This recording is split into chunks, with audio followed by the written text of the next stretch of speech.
വേറെ ലെവലി. അല്ലു അർജുന്റെ കത്തിക്കല് കത്തിച്ച് 2006 ഇറങ്ങിയാലും ഇപ്പോഴാണെങ്കിലും വണ്ടി സിനിമ വേറെ ലെവലാണ്. പിന്നല്ലാണ്ട് ആദ്യത്തെ പാട്ട് തൊട്ട് അവസാനം വരെ പൊളിച്ചിട്ടുണ്ട് എല്ലാവരും. മപ്പ് കാണുമ്പോ എന്റെ പൊന്നെ ഒരു പ്രാവശ്യം കൂടി 10ാം വയസ്സിൽ കണ്ട അണ്ണമാസ്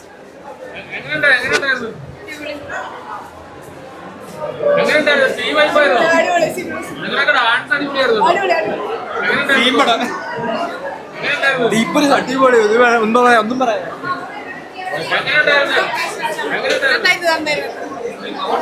നല്ല എക്സ്പീരിയൻസ് ആയിരുന്നു.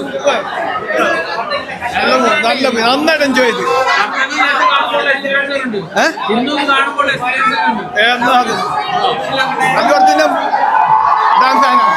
ഇനിയും വേണം 4K റീ റിലീസ് ഒക്കെ ഇനിയും വേണം. വേറെ സിനിമയുടെ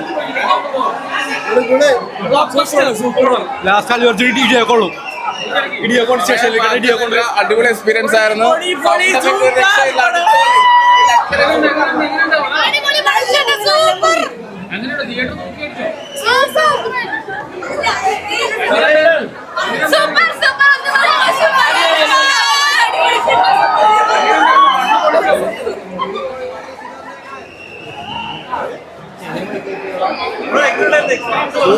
സൂപ്പർ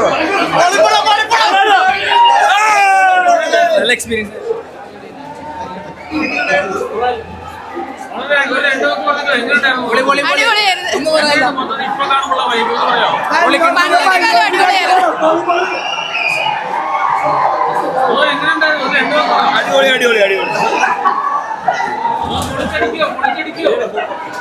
സൂപ്പർ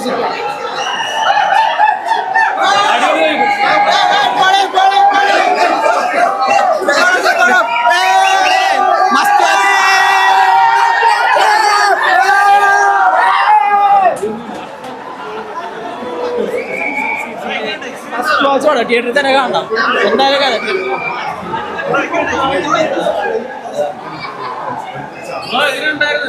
പൊളി പിന്നെ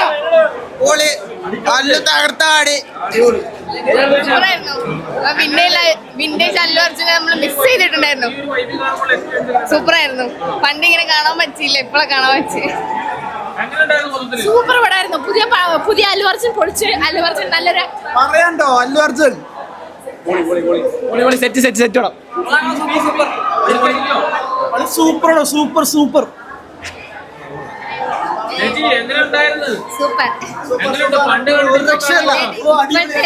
കാണുമ്പോ ഒരു ഭയങ്കര ഒരു എനർജിക്കാണ്. തിയേറ്ററില് പ്രത്യേക ഒരു വൈബാ. സൂപ്പർ അടിപൊളി. കിട്ടിയ എക്സ്പീരിയൻസ് ആണ്. കിട്ടിയത് നിങ്ങളുടെ തിയേറ്ററിൽ വന്ന് തന്നെ കണ്ട. ക്ലൈമാക്സ് ഒക്കെ ആകുമ്പോഴേക്കും മൊത്തം എല്ലാവരും എഴുന്നേറ്റ് മൊത്തം ഡാൻസും അടിപൊളിയായിരുന്നു. കലക്കൻ എക്സ്പീരിയൻസ് ആണെങ്കിൽ ഉറപ്പായിട്ട് തിയേറ്ററിൽ എല്ലാവരും എക്സ്പീരിയൻസ് ചെയ്യണം. അത്രേ ഉള്ളൂ. പിന്നെ അടിപൊളിയായിരുന്നു. ഒരു രക്ഷ ഉണ്ടായില്ല. നേരത്തെ തിയേറ്റർ എക്സ്പീരിയൻസ് ചെയ്തിട്ടുണ്ടല്ലോ. ഇത് വേറെ ലെവല്. ഒന്നും പറയല്ല. സൗണ്ട് ഇല്ല എനിക്കിപ്പോ പറയാനായിട്ടൊന്നും. ശബ്ദം പോയിരിക്കുന്ന അത്രയും ഇതുകൊണ്ട് ഒരു വൈബ്. അല്ലു അർജുന്റെ ഒരു പടം എന്ന് പറയുമ്പോൾ അങ്ങനത്തെ ഒരു രീതിയിലുള്ള പൊളിപ്പടം. ഒന്നും പറയില്ല. അങ്ങനത്തെ ഒരു ടൈപ്പ് ഒരു പടം ഇതല്ല. ഇത് യൂട്യൂബിലൊക്കെ കണ്ടുള്ളൂ. പക്ഷെ തിയേറ്ററിലേക്കുള്ള വൈബ് ഒന്നും പറയില്ല. രക്ഷയില്ല.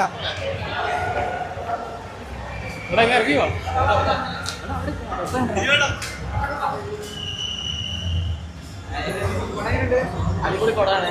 യങ്സ്റ്റേഴ്സിനൊക്കെ ഞാൻ കണ്ട സിനിമയാണെങ്കിൽ പോലും അതിൽ ഓരോരോ സീനുകളും വളരെ അടിപൊളിയായിട്ട് ഫീൽ ചെയ്തു. നല്ല സാധനമായിട്ട് തോന്നി.